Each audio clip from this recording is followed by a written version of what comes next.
The donuts have been consumed. Movies will be talked about. It is time for the first part of the three-part top 30 best movies of 2021. This video will be movies number 30 through number 21. I'm going to kick us off here, folks, with my number 30 best movie of 2021, and I mentioned to Tyler off screen, the last two cuts that I had there in my honorable mentions might sound a little silly when I tell you my number 30 and maybe even my number 29. Barely holding on was House of Gucci. House of Gucci. Because it's not a movie that I disliked by any means. It's just a movie that I had a certain base level of expectation for that just did not wind up getting met. Now, there were elements of the performances in this movie that I did wind up enjoying. Like, there are moments when I kind of forget all the bad to mediocre stuff that had happened before then, and be like, wow, those few line reads was great. Hey, that's a great scene. Hey, this actually had some impact and some oomph. But for the most part, I thought it was kind of a little bit underwhelming. And especially with I don't know if this is a Ridley Scott thing or if this just happened to be this movie. The pacing of House of Gucci is all over the place. Early on in the movie, they go at light speed because they're trying to introduce about 40 different characters to you that have at least some small semblance of meaning later on in the movie. Right. But then it becomes glacial about halfway through. Like, nothing happens after a certain point.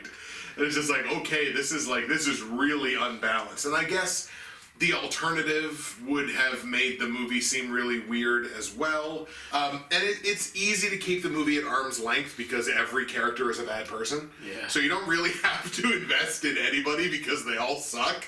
So it's real easy to not get super emotionally invested in it, but there was still enough good in it that it wasn't a waste of time. It was still entertaining. I still enjoyed myself enough that House of Gucci holds on for number 30. I didn't end up seeing it. I should have, because I know that our theater got it, so I figured you were going to watch it. But I just never ended up seeing it. It was a movie that you did not have to see in theater. It absolutely could have been watched from home, and it would have lost absolutely nothing. I just never ended up watching it. Yeah. But what was interesting to me was the ups and downs of it. Like, some people love it, but it seemed like an interesting movie because of that. Because if it can elicit that level of response, then it was probably worth watching. Because it could have went either way for me. I could have loved it or despised it, I imagine. I figured probably one of those movies. Okay, my number 30 is the Fear Street trilogy. And just so everyone knows, we decided that we'd include all three as one and average it out or whatever you wanted to do. Yep. Are these the most substantial horror movies ever made? No. Are they thoroughly entertaining? Yes. But, because it's a nice, slasher flick type of thing, and there's a nice little mystery that goes across all three of them. Pretty fun performances and music and style and all that other stuff. Like a cohesive vision, because I think it was all directed by the same person. I believe so. So, Star Wars, listen up. Why not have the same person direct all three? That way you can... Why is this a Star Wars rant now? Anyway, what I really liked is the experience of this. Because one comes out, then you wait maybe a week for the other one. Yeah. And then I don't even think you wait a week for the next one. And it was really neat, kind of like a television show. I remember going to work and talking to a friend of mine about each one as it aired. It was just a really cool experience. And the films as a whole surprised me. Not surprised me. They surprised me a little bit. And I don't know, I just ended up digging them. You know what I mean? Yeah. The quality differs a little bit. This might have been higher if the second part, I can't remember what the year was. It was one in the 70s, I think. 1970, whatever. That one was a bit of a dip for me. Still good, still quite good. The parts 1 and 3 were really good. So if 2 was as good as those, then this would have been higher on my list once I averaged them out. But I like them. I'm in on this. I wish Netflix would do more kinds of stuff like this. Well, you never know. They may very well. Yeah, it was an interesting concept when I started hearing people talking about Fear Street. Like, okay, cool, that's a movie I'll have to look up. And then I was like, oh, part 1. I was like, wait a minute, part 2. What? What, part 3? Yeah, like within a month, oh, okay. all 3 parts were there, so it was fresh. Yeah. And they were all of good quality. So I'm in. I'm in on this. There you go. My number 29 best movie of 2021 is Belfast. So directed by Kenneth Branagh. It's a black and white period piece set during what was called the Troubles. And I'm a sucker for a good coming of age and a good period piece. So I'm predisposed to liking the composite bits of this movie. Like it was a movie I was predisposed to at the very least like. Now, unfortunately, at the very least like winds up being where I land on it. And part of my problem with it is I think it was like kind of a second tier coming of age story. Like it had coming of age elements in it, but it didn't really hammer it home as a really, like, it doesn't have to be a Linklater coming of age movie, but you can do coming of age very well, and I kind of thought Belfast was all right in that area. What really bugged me was the movie as a period piece, because Kenneth Branagh makes a conscious decision to treat the Troubles as a religious conflict. This is silly because you have to actually research this in order to know the difference. It's not a religious conflict. It's a geopolitical conflict. It's not really a religious conflict. It winds up that, yes, most of the people on one side of the conflict were Protestant and and the other people were almost exclusively Catholic, but they're not feuding over religion. Right. They're feuding over geopolitics.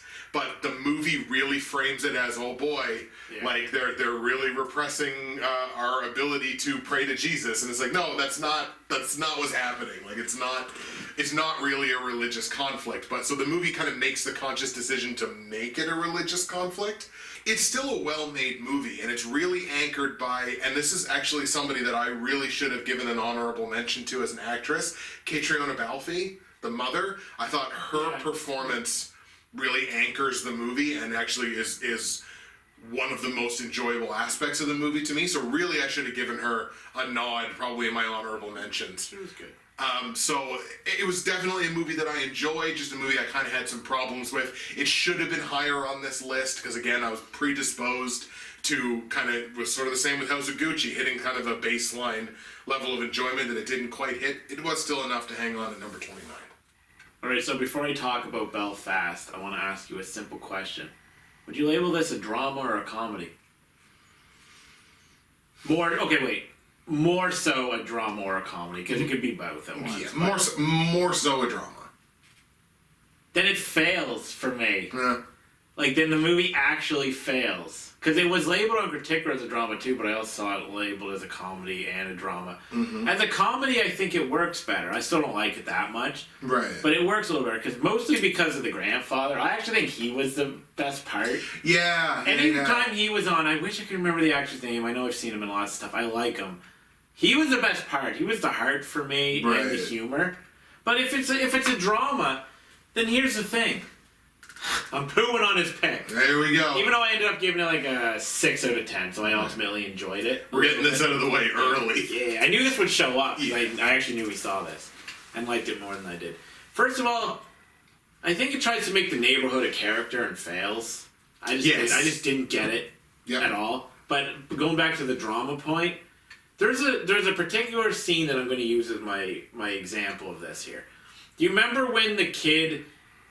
They're at church and like the preacher is going off on his preacher stuff, right? I don't know what he's saying. He's giving some religious thing, right? Yeah. And it zoomed in on his face. Yeah. And he's sweating and blah, blah, blah, blah, blah. And then they kind of put a joke at the end a little bit. So this scene, because my coworker saw it and she thought that was so corny. I was like, well, it kind of depends on how you view the movie. That scene as a drama, that is maybe the cringiest scene of the year. Awful. If it's as a comedy, I kind of understand it a little more. This movie works better as a comedy. I could see it getting Oscar buzz and all that because of how it's shot. I actually don't think the black and white does anything really for it. But it is shot pretty well, and there are some scenes I like. And the guy that was in 50 Shades, what's his name? Jamie Dornan. He's starting to come around a little bit, you know. He's starting to do something for himself, so I might get to the point where I don't dislike him anymore as an actor. But yeah, I'm just not real into Belfast. My number 29 is a weird pick because some may not even consider it a movie, but I've seen it in lists as well. Okay. Inside, the Bo Burnham comedy special that came out that he filmed in his house.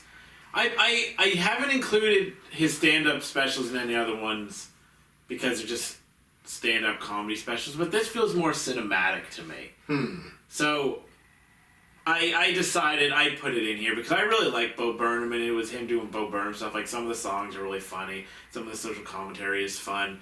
I wrote Act 1 is woke stuff, Act 2 is relatable pandemic stuff, and Act 3 is existential despair of the darkest kind. Although it's actually somebody random on Twitter that said that, and I think that was worded well. Okay. It's all entertaining, obviously. Like, I really like all of it. I won't comment too much on the perceived woke stuff because I never know with Bo Burnham if it's like sincere or not, because there's times like you think you know what he believes, but he kind of makes fun of that. Right. But like, it was still, Act 1 was good. It was like, whatever, even if it's woke or whatever, I don't really care. But this guy has a knack for being really funny and then doing something kind of tragic and sad.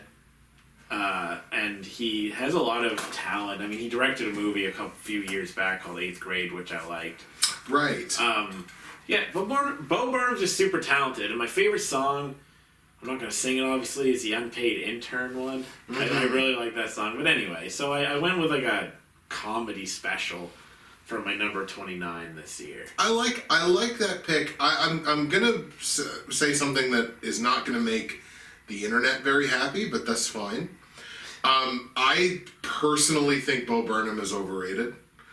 That's just because like I remember Bo Burnham from Vine, and I thought on Vine, I thought his stuff was genius. He was one of my favorite Vine accounts that I had ever seen. His musical stuff I thought was hilarious. It was really, really good. And I don't know if it's just rage against popularity, maybe, but then now as Bo Burnham has gotten more successful, I found that I've just liked his stuff less. The one exception being the song "Lower Your Expectations," which was from one of his Netflix specials, which is one of his older ones. Like, on a general Bo Burnham thing, is like, I don't want every stand-up comedian to embrace his style. Because he does interesting things with the format. Sometimes I just want to see somebody stand up there and tell jokes. Right. Like, he's not even the funniest comedian. I just think he's interesting and original, and he does things with the visuals and the audio and the commentary that's like unlike other comedians. Yeah. You can tell the guy grew up in an age where technology was more prevalent and he had more options to do neat things and stuff. Yeah. He uses technology really well, but you don't like him that much. You're a hater. I guess I'm a Bo Burnham hater. My number 28 best movie of 2021 is going to be relatively quick. We've talked about it a couple of times. It's Killer Therapy. Again, I really liked the way that, like, again, it follows this one character, Brian, who basically gets abused and completely failed by people and systems that are supposed to be there to help him. As like, I mean, this kid unfortunately is a sociopath, and so it's really kind of recollecting the people that failed him and took advantage of him and whatever, and then as he grows up, he decides, I'm going to get revenge on all of these people, and goes on a crazy satisfying killing spree at the end of the movie. And the way that the way that this character is portrayed, and it's portrayed by a couple of different actors, obviously, as the character grows up, just I'm kind of a sucker, I guess, for a really well played sociopathic kid. A sociopathic kid somehow is just like, okay, this is an interesting concept for me. I think I might enjoy this movie. And the character, especially when he's like a little bit younger, like just like preteen, whatever, is creepy. This kid is creepy, and it gets over really, really well, especially for a lower budget movie. Proof positive, you don't need a big budget to make a really impactful horror movie. One of the surprises of the year for me, so Killer Therapy, my number 28. I don't really have anything to add to that, so I'll just say I hate kids. They're all sociopathic. There you go. I will add one thing at the end of this. The movie creates a kind of an interesting moral conundrum at about the 3/4 point. Like when he first starts killing, I feel like at that point, like he's killed people and he hasn't necessarily only killed the guilty people. So now it's a bit of a moral conundrum, because now it's like, oh no, is this character kind of irredeemable at this point? Because now it's not just about the specific people that harmed him. Now it's collateral damage. It's now I'm just going to almost wanton destruct. So now it's this interesting moral conundrum that maybe I'm superimposing over it, but I feel like that's what the movie wants. So now it's like, oh, now I don't know how I feel about this person. Whereas up to this point, I'm like, Brian, whatever you want to do. Like, you've earned it, man. Like, you suffered. So again, this is a movie that wound up being more multi-layered than I expected it to I be. think you kind of go. I think at that point you kind of slip into villain territory, so you can still have some sympathy because you understand why it happened. But once you start killing people that weren't involved, then you're clearly a villain, Right. with no real argument otherwise, you know. But up until that point, if you just killed people that wronged you, it's like, yeah, maybe you shouldn't kill people, but at the same time, one, this is a movie, and two, it's like they had it coming. Yeah, I think they kind of earned it. Okay, so my number 28 is The Spine of Night. Ooh, okay. I won't spend a lot of time on this. It's an animated movie, a rotoscope animation, which I actually thought was really good animation for this particular tale because it made it feel like legendary and epic and old, and this kind of story needed to feel that way because it was like a fantasy thing. Okay. So the animation was actually like a potent, perfect choice. The characters are kind of whatever, and it took a little while to get going. But once it did, I found myself really invested in the world and the lore, and ended up liking the story more than the actual characters themselves. Like, if I liked the characters more, then this movie would have been higher. But you know, the characters were a little lackluster, but the story was good, and the ending fight. Like, the ending battle was actually incredibly satisfying, and that's all I'm gonna say about it. It's a good animated movie that maybe slipped under the radar this year, I suppose. Even though I think it was released on Netflix, I can't remember. My number 27 best movie of 2021 is The Little Things. So technically, if you really wanted to have put Denzel on the list this year, you could have, because it was in this. I know. But so The Little Things is the story of Denzel and Freddie Mercury trying to track down the bad Joker. So it's Denzel Washington and Rami Malek, and they are both, one's a current detective, one's an ex-detective, trying to solve a rash of murders of prostitutes, and they come across a seedy individual played by Jared Leto. Stop me if you've heard that one before. Look, I'm not gonna sit here and completely poo-poo Jared Leto from an acting perspective. I like his acting. I understand that there's been obviously a bunch of extra stuff going on with Jared Leto that has obviously not exactly endeared him to people, but I enjoy his acting. I enjoy Rami Malek's acting. Obviously, I enjoy Denzel's acting. So a lot of the enjoyment for this is propelled by those three. I'm basically going to call them three leads, although Denzel, I think, is really the lead in this. Denzel's always the lead, even if he's not. There is that. Denzel Washington. I would describe this movie as conventional. Like, there's nothing in this movie that we haven't seen before, and nothing in this movie, arguably, that we haven't seen done better.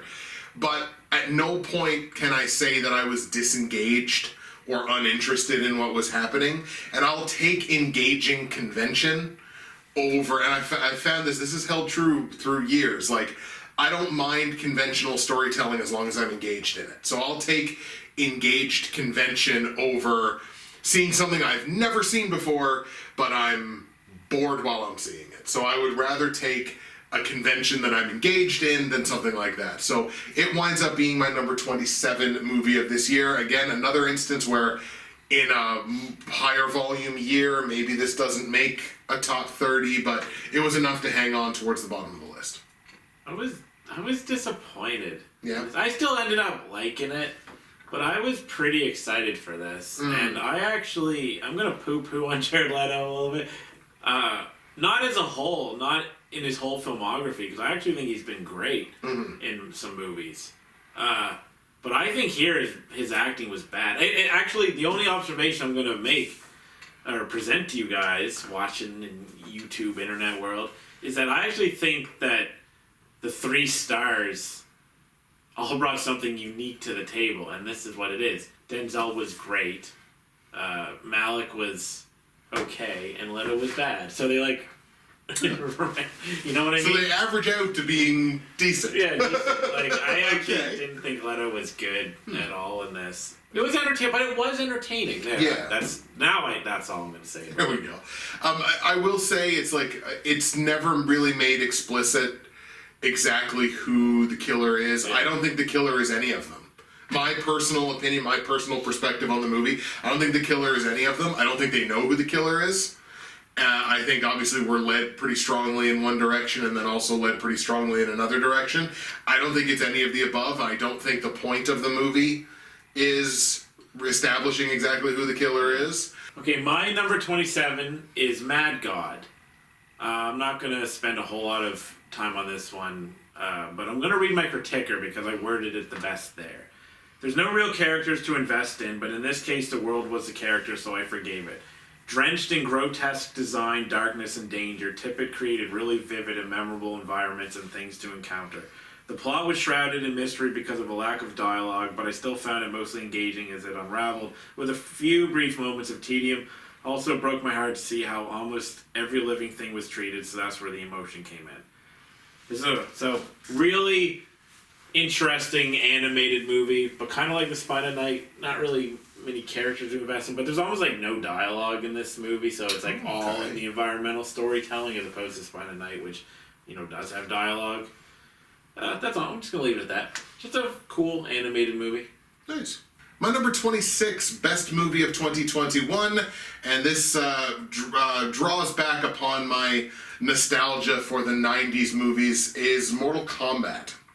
So I'm a big fan, a guilty pleasure fan of those Mortal Kombat movies from the 90s, whether it was Mortal Kombat or Annihilation or anything like that. Like they're objectively not good movies, but they are fun movies, especially to look back and we'll be able to watch them now. You definitely enjoy them as a guilty pleasure.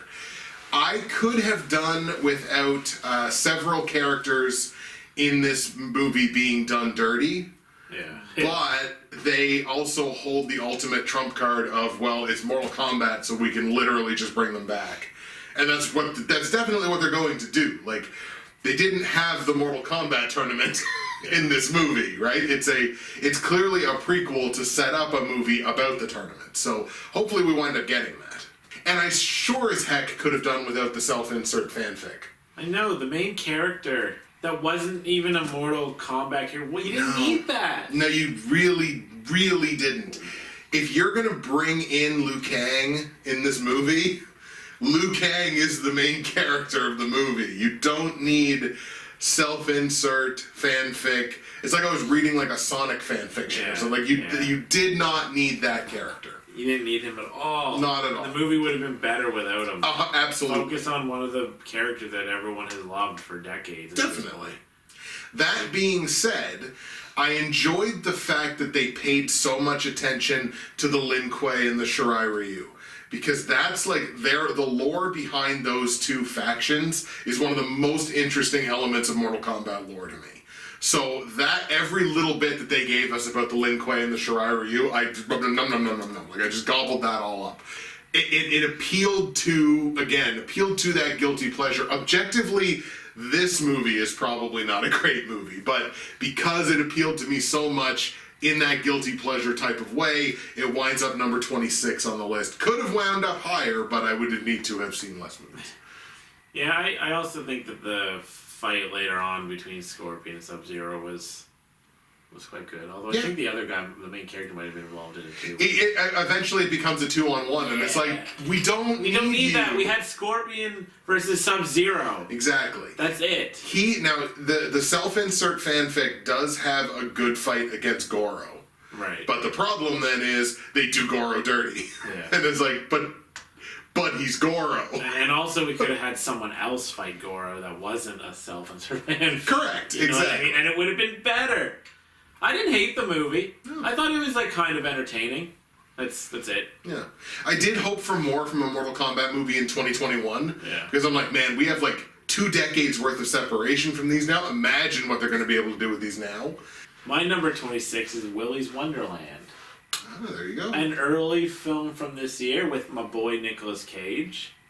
I was pleasantly surprised by how just like thoroughly entertaining this was. I guess it's a horror movie, but it's not really that scary.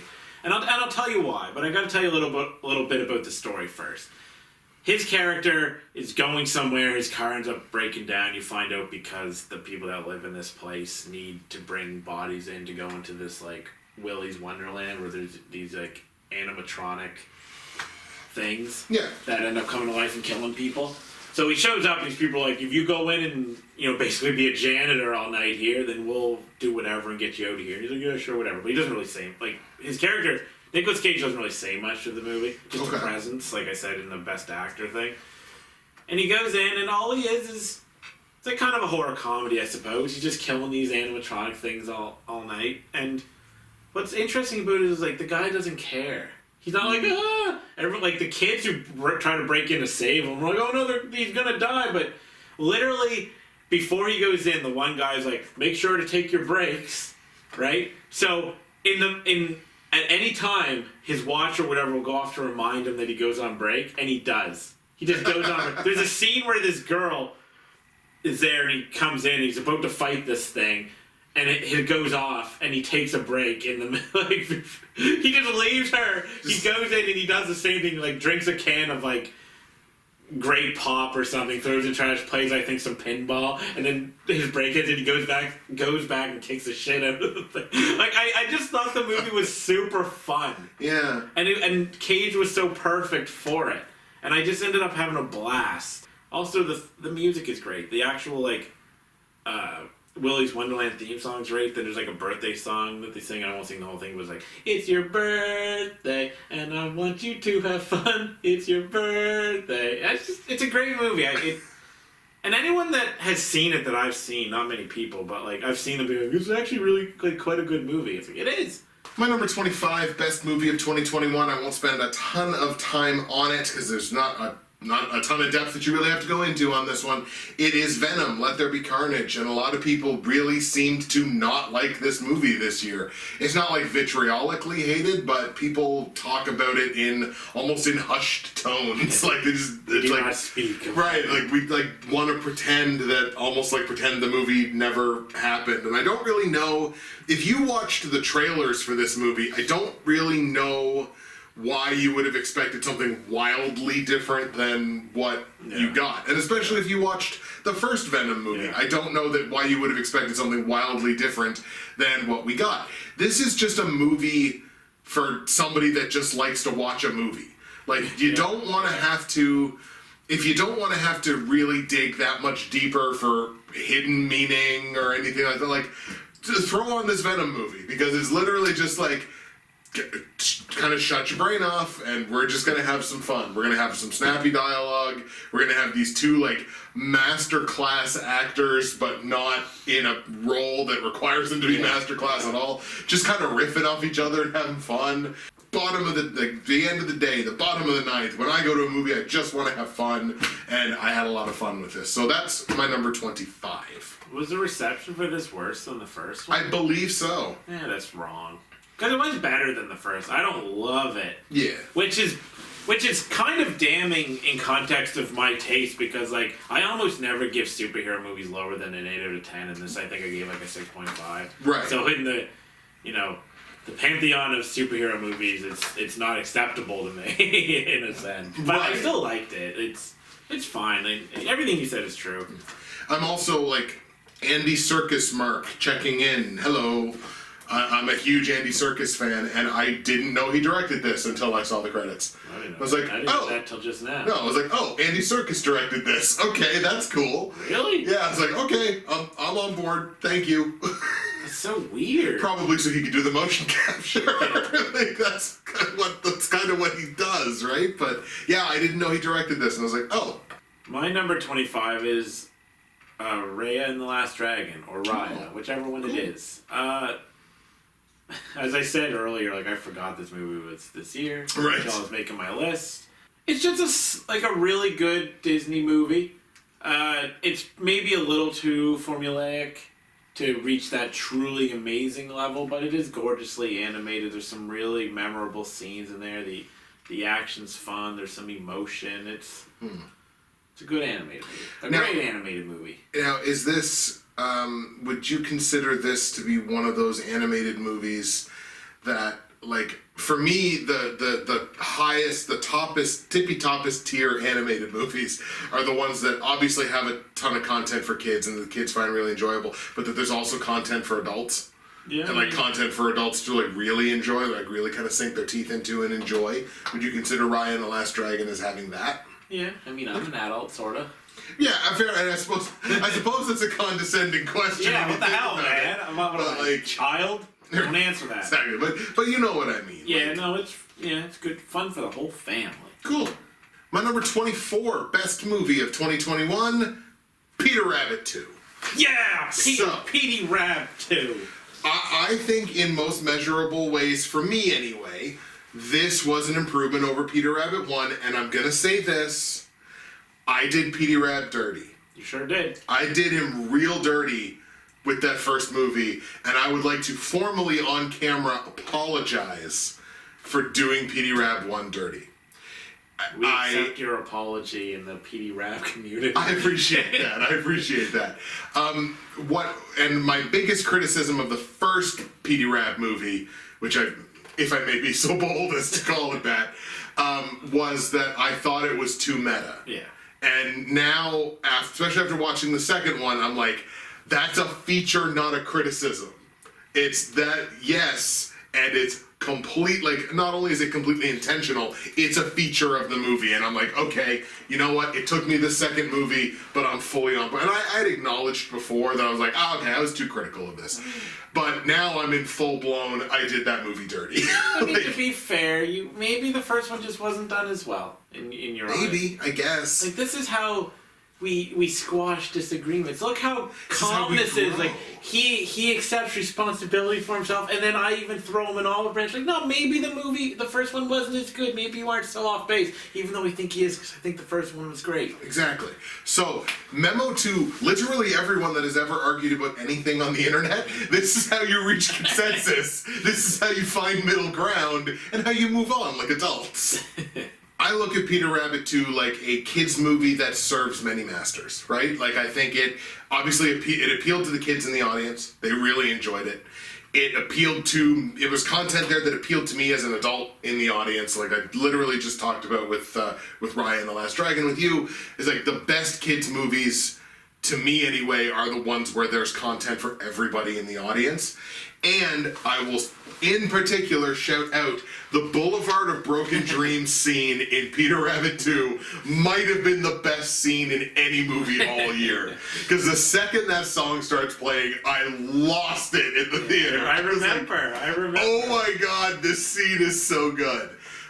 Yeah, Peter Rabbit 2 was, and I'm not going to call it the shock of the year, because I did expect to kind of enjoy it a little bit more than the first one, but again, it did bring me around a little bit more, and it winds up being my number 24 best movie of the year. I'm glad we got to see it together. Absolutely. We didn't see the first one together. I watched that at home.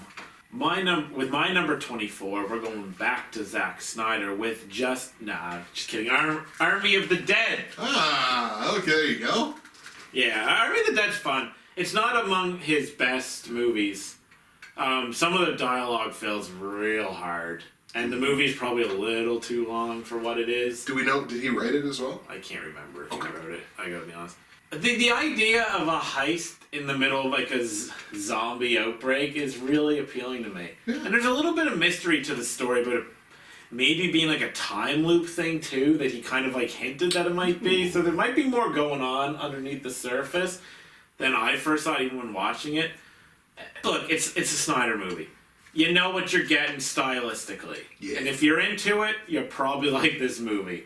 My number 23, best movie of 2021's a movie I talked about earlier, actually in the context of its leading actress, which is Jungle Cruise. So I enjoyed this movie plenty, obviously. And again, it was the chemistry of Emily Blunt and The Rock, which was really kind of the main event here. But again, like I talked about earlier, it really got those, it straight up jacked the Pirates of the Caribbean vibe. Yeah. Like it just felt like the exact same tone of a movie, because it basically is. And I'm like, great, I'll take a tonal successor to the first Pirates of the Caribbean movie, because I thought that movie was really, really good. So no shock that I guess that I wound up enjoying this movie exactly as much as I did. And again, I kind of thought it did justice to the tone of the first Pirates of the Caribbean, which again, obviously, I thought quite highly of. Also has a little bit more going on plot-wise, I think, than I expected. I expected the plot to be very here.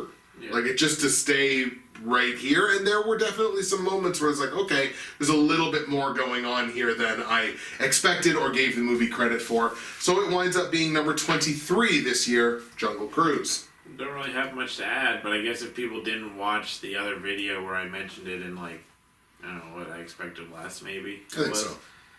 It's a fun little thrill ride. Good chemistry between the two leads. Yep. My number 23 is Judas and the Black Messiah. Ooh, okay. Probably a little lower than you may have expected. Like a little bit lower, I think, than would be, I guess, if you were trying to build a general consensus, probably a little bit lower on a list this long. But yeah, I just have crappy taste. I don't know what to tell you. You're talking to the guy that gave Nicolas Cage his best actor. Yeah, I own it. So go ahead. I don't know. Okay, I should say that any movie on here is an 8.5 out of 10. So let's just get that out of the way until I get to my 9s, whenever that is. I don't know what number it is. So a movie that I consider great. Yeah. Like legit great. So 23 is weird, but when you've seen as many movies as I have this year, it's like that's not a bad place to be. Mm-hmm. It's well directed, obviously brilliantly acted, because we both showed love to the two leads. Absolutely. The only thing that I guess kept it for me from reaching that next level was, while I did like the ending and kind of found it a little crippling in a good way, I did feel that at a certain point in the movie, it tapered off a little bit for me, and it never ruined it. And we were far enough into the movie that the rest of it was so great that the little bit that it tapered off for me didn't really impact it that much. But I think that's kind of what kept it from getting to that next level for me, like to the 9. But I got nothing, despite my little criticisms here and there, I got nothing but love for this movie. Yeah. You know what I mean? It's just, I like the subject matter actually quite a bit. Like I said, everything about it is really well done. And if people are like, this is the best movie of the year, there isn't really a big argument from me there. There you go. It's deserving of it. It's just not mine. My number 22 best movie of 2021 is another one that'll be a quickie because I've mentioned it a couple times before. It is The Night House, driven by the performance of Rebecca Hall. And I think part of the reason that I enjoyed this movie so much is that, like, horror and psychological thrillers are genres that are often plagued by what I like to call same old shit syndrome. I call it SOSS for short, SOSS.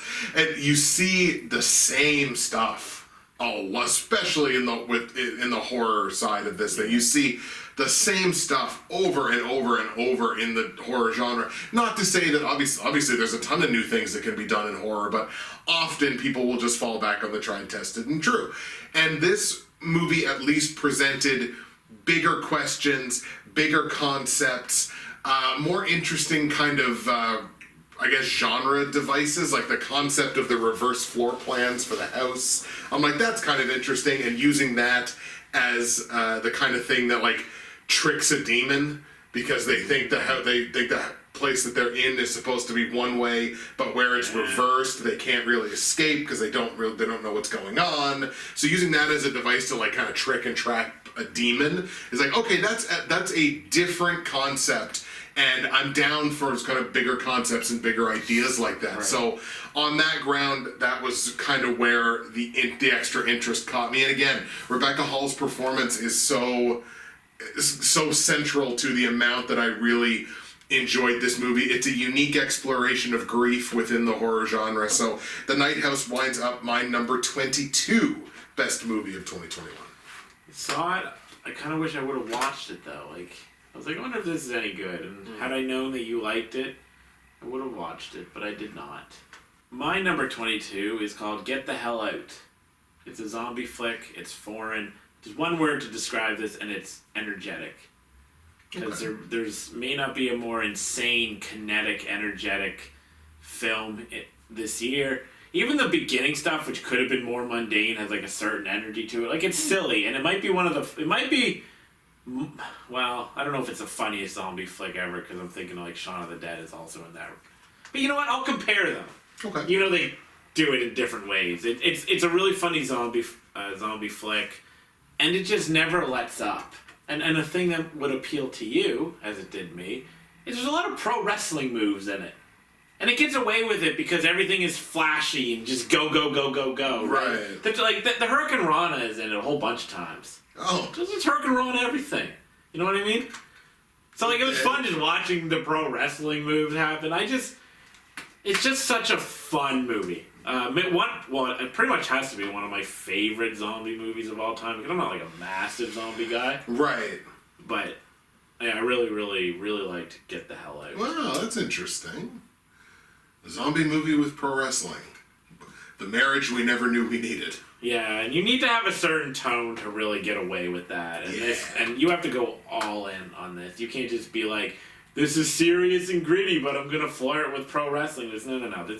This movie is just like, now we're silly. And we're gonna have a lot of fun with this. We're silly, and you're gonna have to live with it. Yeah.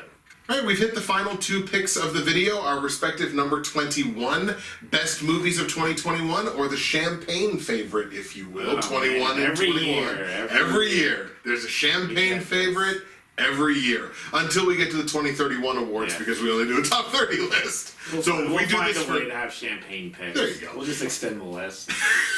Just keep growing it every single. So if we get to the 2031 awards, or when we get to the 2031 awards, I should say, a decision will have to be made. Yeah. So my number 21 best movie of 2021 is News of the World, which I spoke about in an earlier video. Tom Hanks is a post-Civil War newsman, basically, who travels around the U.S. bringing news to like mining communities and places where a lot of these people would not have been literate, so wouldn't have been able to really read a newspaper. So he would go around, have public gatherings, and just read the news. And again, for the most part, I thought this movie was really well done. I thought it was a genuine and honest representation of what America would have been at that time. It did feel a little rushed in places. There were certain scenes that definitely could have just, like, if you leave this for another 6 seconds, like, just let this breathe a little bit more. And as it was a lot of the scenery shots too, it's like a lot of these are beautiful. Let's see them for a little bit longer. And there was stuff in other spots that like you could trim 3 seconds here and 2 seconds here. You wouldn't really have even had to have increased the runtime. Just let certain things breathe a little bit more. And there is one scene in particular that I'm still to this day convinced is a hallucination. So there's this scene where there's like this tribe of Kiowa Indians who are they live inside of this sandstorm somehow. So apparently it's like the world's weakest sandstorm because they basically live and travel inside of it. And just the way that this whole scene, it's like a 10-minute scene.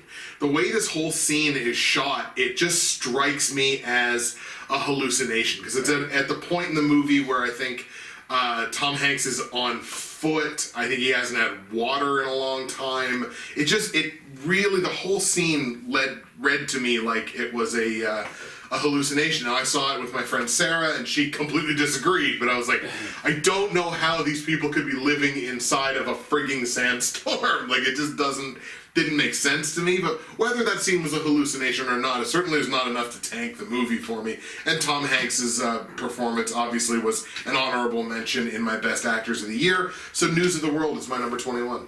I completely forgot about this movie this year. It was very early in the year too, so. Alright, so my number 21 to end the video is Malignant. Ooh, good pick. I mean, there's like some criticisms, I suppose, you could level on this. Like, I don't know how much of the bad stuff is intentionally bad and how much is just, actually poorly written. And it does take a little bit longer than maybe necessary to really get going, but you know what? It was so visually interesting with a great twist that won my aha moment award that I still loved the movie even despite its flaws. And, like, I can forgive all of the bad because it did make me care about the characters, and then just that last, like, I don't know, it feels like maybe half hour or so was just so intensely satisfying that any bad will it had turned into goodwill, Yes, there you go. So, yeah, so my number 21 is Malignant. Okay. There you have it, folks. The first third of our top 30 best movies of 2021. Now in the books, numbers 30 through numbers 21. So, the next video, of course, will break into our top 20, numbers 20 through 11. That video just around the corner. Come on back as we delve deeper and deeper into the cinematic year that was 2021 here in the Justin and Tyler Movie Awards.